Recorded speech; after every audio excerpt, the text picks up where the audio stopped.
Student, myself Digeshwari Devangan, guest lecturer, Department of Commerce, government GHG PG college Balod.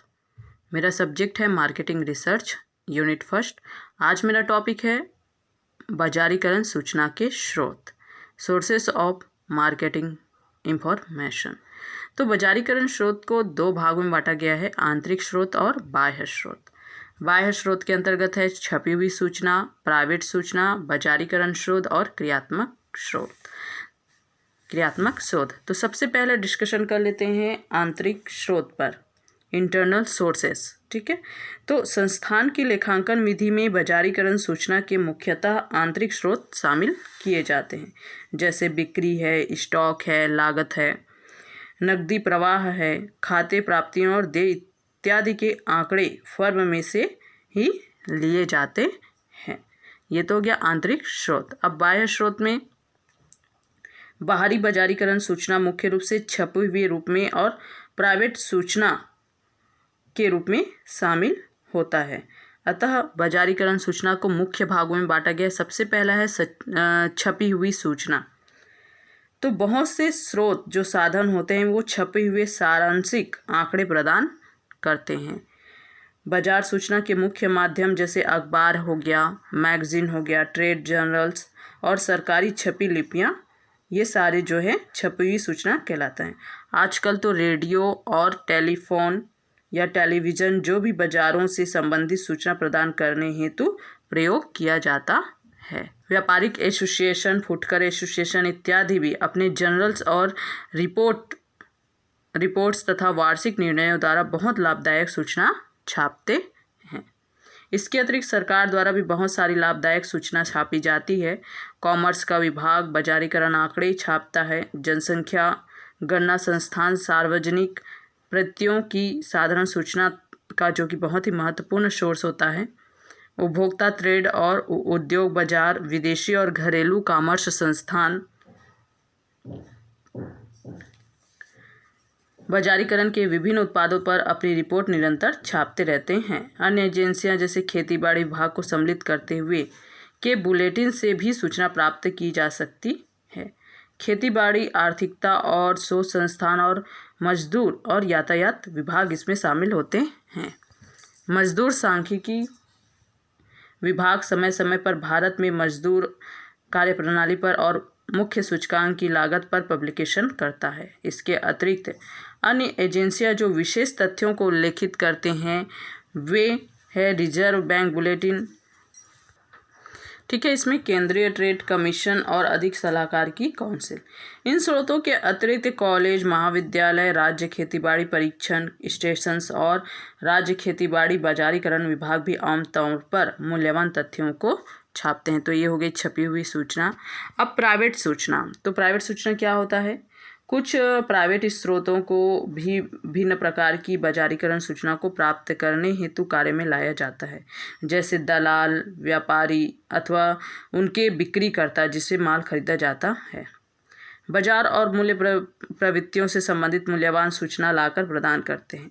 बिक्री agent और उपभोक्ता के स्वभाव में परिवर्तन और प्राथमिकता की जानकारी प्रदान करने में सहायता करते हैं। वास्तव में अगर कहा जाए तो बिक्रीकर्ता बाजार स्थान में आंखों और कानों के रूप में कार्य करता है और खोजी एजेंटों के रूप में खरीदने वालों के स्वभाव के रूप में वर्तमान सूचना प्रदान करके जो है व्यापारियों के स्वभाव और प्रतियोगियों को सूचना प्राप्त कर सकते हैं। बाजारकर्ता भी पेशेवर बाजारीकरण शोध एजेंसियों के विशेष बाजारीकरण तकनीक सेवाएं खरीद सकता है। तो ये तो हो गया प्राइवेट सूचना। अब बाजारीकरण शोध संबंधित फर्म द्वारा बाजारीकरण शोध के रूप में विशेष कोशिशों द्वारा बाजारीकरण सूचना का एक अन्य स्रोत है, वो है बाजारीकरण शोध। बाजारीकरण शोध उस समय एक विशेष प्रकार की सूचना प्रार्थना पर प्रदान करता है जब बाजारीकरण प्रबंधक विशेष प्रकार की बाजारीकरण समस्याओं से घिरे होते हैं और जो है वो क्या करते हैं, उनके समाधान के लिए सूचना मांगते हैं। बाजारीकरण शोध प्रोजेक्ट प्रारंभिक होते हैं। बहुत से खरीदारों के स्वभाव, उत्पाद अथवा ब्रांड प्राथमिकताएं, उत्पाद अथवा ब्रांड के प्रयोग, विज्ञापनीकरण, जागरूकता, कृषि उत्थान, भौतिक वितरण, व्यापारी के स्वभाव, प्रतियोगी इत्यादि का जो अध्ययन इस पे किया जाता है। अब है क्रियात्मक शोध। तो क्रियात्मक शोध बाजारीकरण सूचना जो है विधि हेतु आधुनिक नया तरीका है। क्रियात्मक शोध मुख्यतः बाजारीकरण प्रबंधकों को उत्पाद उत्थान, बाजारीकरण मिश्रण योजना बनाने, समस्त समय हेतु बिक्री आवंटन, माध्यम चुनाव, वेयर हाउस, स्टाफ नियंत्रण इत्यादि में निर्णय लेने हेतु सहायता करती है। तो ये तो हो गया आंतरिक स्रोत और बाह्य स्रोत। अब हम डिस्कशन करते हैं बाजारी शोध और बाजारी सूचना विधि में क्या अंतर है। अब हम डिस्कशन करेंगे बाजारीकरण शोध और बाजारीकरण सूचना विधि में अंतर क्या होता है। तो देखिए, बाजारीकरण निर्णय तथ्यों हेतु फैसलों और सूचना का सम्मिश्रण है। कहने का मतलब जो बाजारीकरण निर्णय होता है वो सूचना के आधार पर होता है। अब बाजारीकरण निर्णय तथ्यों पर आधारित होने चाहिए, है ना। बाजारीकरण शोध लाभदायक सूचना एकत्रित करने में सहायता करती है। जो बाजारीकरण शोध है वो सूचना एकत्रित करने में क्या करती है, सहायता प्रदान करती है। आज के समय में अगर हम बात करें तो प्रबंधकों को निर्णय लेना और जानकारी जो प्राप्त करना बहुत ही कठिन कार्य होता है। तथ्यों पर आधारित लिए गए निर्णय कम बेकार होते हैं। कहने का मतलब है अगर हमारे पास सूचना है, आंकड़ा है, तथ्य है और हम उसके आधार पर अगर निर्णय लेना चाहें तो वो निर्णय बेकार नहीं होता, है ना। मतलब कम बेकार होता है ना, कम बेकार होता है। बाजारीकरण शोध कार्य के स्तर को क्या करता है, ऊंचा उठाने में सहायता प्रदान करता है। यह सलाह वाले कार्यों हेतु तथ्यों पर प्रकाश डालता है जिनकी आवश्यकता निर्णय लेने हेतु होती है। बाजारीकरण शोध निर्णय लेने हेतु सुविधा प्रदान करने के लिए बाजारीकरण समस्याओं से संबंधित जो आंकड़े हैं उसका एकत्रीकरण, रिकॉर्डिंग और विश्लेषण करने में सहायक सिद्ध होता है। अगर हम देखें तो बाजारीकरण शोध और बाजारीकरण जो सूचना विधि है वो बाजारीकरण शोध का जो है एक अभिन्न अंग है।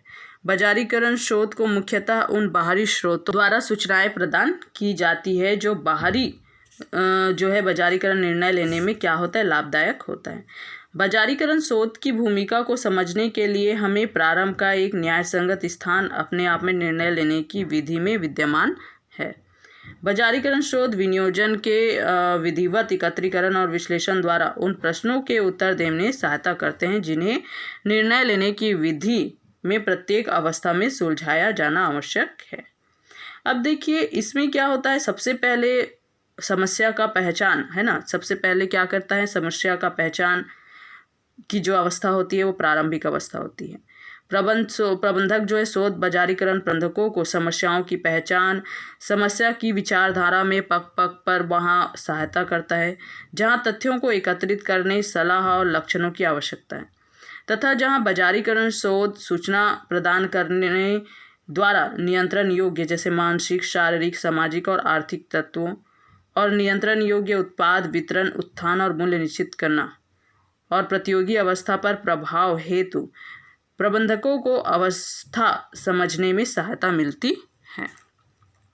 अब देखिए बाहरी तथा आंतरिक स्रोतों से एकत्रित जो सूचना है वो वो बाजारीकरण शोध, विश्लेषण और निर्णय लिया जाता है ना। बाजारीकरण शोधकर्ता अपने कार्य के एक प्रथम पहलू को प्रारंभिक खोज के रूप में देखता है। दूसरा अवस्था है ना, पहली अवस्था समस्या का समाधान, दूसरा अवस्था जो है वो बाजारीकरण प्रबंध, हमें क्या संपन्न करना है और समस्याओं के बारे में क्या किया जा सकता है का उत्तर प्रदान करना है। ऐसे प्रश्न हैं जिनका उत्तर प्रबंधकों को अपने आप को देना होता है, परंतु यहाँ प्रबंधकीय शोध एक अंशदान प्रदान करती है। यह समस्या के स्थानापन्न समाधानों में जो है उत्थानित सोच। तीसरा, इसके उपरांत स्थानापन्न समाधान और भविष्यवाणियों के नतीजे आते हैं। कौन से नतीजे प्राप्त किए जाने हैं, प्रबंधकों को इस प्रश्नों के उत्तर देने के लिए आमतौर पर जो है बाजारीकरण शोधकर्ता समस्याओं को प्रभावित करने वाले अनियंत्रित योग्य, नियंत्रण योग्य और प्रतियोगिता अवस्था के तत्वों की विस्तृत एवं अतिरिक्त सूचना को एकत्रित करना और विश्लेषण करते रहना है। अब चूंकि हमारा मेन है बाजारीकरण शोध और बाजारीकरण शोध विधि में अंतर। बाजारीकरण शोध और बाजारीकरण सूचना विधि में अंतर। तो सबसे पहला, यह बाहरी स्रोत से एकत्रित सूचना पर जोर प्रदान करता है। कहने का तात्पर्य यह है कि जो बाहरी स्रोत है केवल उस पर जो है यह सूचना को क्या करता है, एकत्रित करता है और उस पर जोर प्रदान करता है। बल्कि इसका लक्ष्य बाहरी और आंतरिक जो है दोनों प्रकार के आंकड़ों का विश्लेषण करना है और उन पर क्या करना है, नियंत्रण रखना है ना। फिर दूसरा है, यह एक सामयिक विधि है ना। यह एक क्या है, यह एक सामयिक विधि है जो कि विशेष प्रोजेक्ट की समाप्ति के साथ समाप्त हो जाती है। अतः आमतौर पर एक प्रोजेक्ट से दूसरे प्रोजेक्ट के आधार पर क्या करती, कार्य करती, या जो है समय के आधार पर होता है। यह एक निरंतर चलने वाली विधि है ना। इसी रूप में नियमित आधार पर जो है इसमें सूचनाएं प्राप्त की जाती है। फिर समस्या समाधान विधि है। क्या बाजारीकरण शोध जो है समस्या समाधान विधि है, क्योंकि यह एक विशेष बाजारीकरण समस्या का समाधान ढूंढने की क्या करता है, कोशिश करता है। लेकिन बाजारीकरण सूचना विधि जो है समस्या पर रोक लगाता है और समाधान करने की विधि है। स्रोतों में से एक स्रोत इसमें विद्यमान होता है। इसमें उपविधि विशेषताएं हैं, क्योंकि इसमें एक बाजारीकरण सूचना विधि के लिए सूचना स्रोतों में से एक सूचना स्रोत क्या होता है, विद्यमान होता है। दोनों स्रोत विद्यमान होते हैं, मतलब यह एक समस्त विधि है जिसमें बाजारीकरण शोध, बाजारीकरण ज्ञान विधि और लेखांकन विधि इत्यादि के साथ उपविधि के रूप में होता है। भूतकाल से संबंधित होता है। यह अत्यधिक जो है बल भूतकाल से संबंधित सूचना को देता है। यह भविष्य काल से संबंधित होता है। यह भविष्य हेतु सोचने की कोशिश करता है, मतलब जो भविष्य है उसके लिए सोचने की कोशिश करता। यह कंप्यूटर युक्त नहीं है ना। यह कंप्यूटर युक्त विधि नहीं है, यह कंप्यूटर युक्त विधि है। अब बाजारीकरण शोध व्यापार के लिए क्या कर सकता है, ठीक है। बाजारीकरण शोध व्यापार के लिए क्या कर सकता है, तो बाजारीकरण शोध जो है ना, जो बाजारीकरण शोध करता व्यापार के लिए 6 प्रकार के जो है सेवा भाव प्रदान करता है। सबसे पहला क्या उत्पादित करना है ना। इनका जो फोकस होता है वो क्या उत्पादित करना है, ठीक है। तो सबसे पहला जो फोकस होता है बाजारीकरण शोध से बाजारीकरण शोधकर्ता का, तो व्यापार के लिए वो करता है क्या कि क्या व्यापार को बताता है कि क्या उत्पादित करना है ना। मतलब कौन से वस्तु का उत्पादन करना है। तो क्योंकि बाजार का रिसर्च होता है, बाजार का शोध होता है, उससे ये पता चलता है कि उपभोक्ताओं का डिमांड सबसे ज़्यादा किस में है।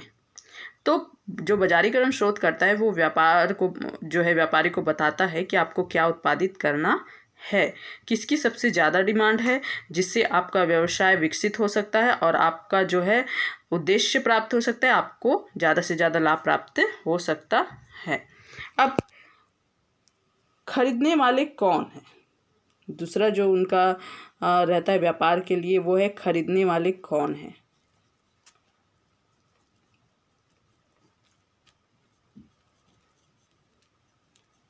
तो एक बाजारीकरण शोधकर्ता ये भी बताता है कि खरीदने वाले कौन है।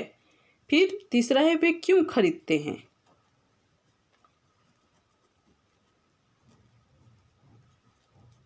क्यों खरीदते हैं, ठीक है, ये बताता है। फिर वो वे कैसे खरीदते हैं, वे कैसे खरीदते हैं,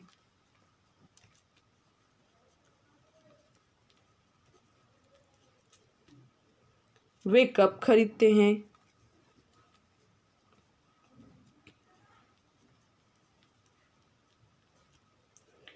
और वे कहाँ खरीदते हैं, वे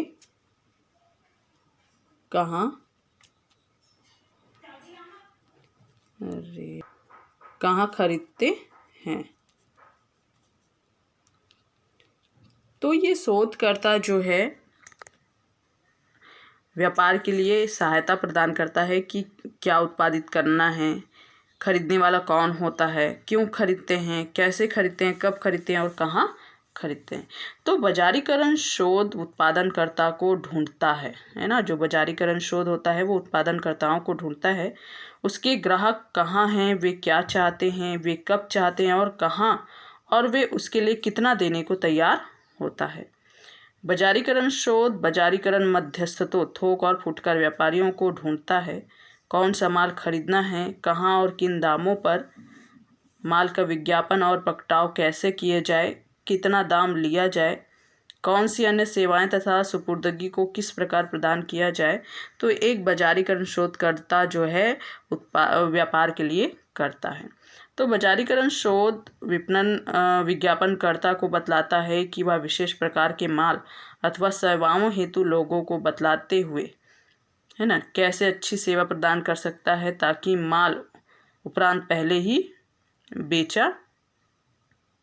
पहले से ही जो है बेचने वाला माल बना सके।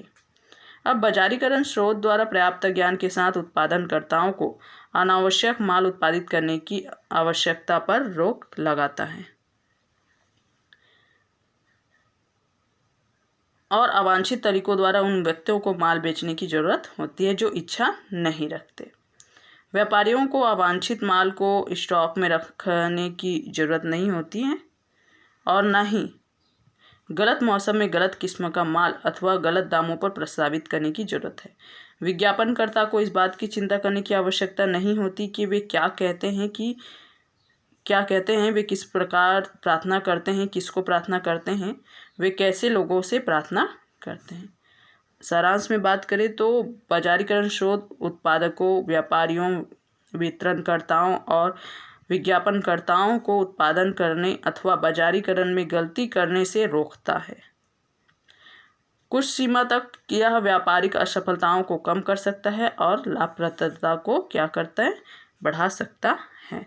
तो ये है आपका बाजारीकरण शोध व्यापार के लिए, बाजारीकरण जो शोध है वो व्यापार के लिए क्या कर सकता है।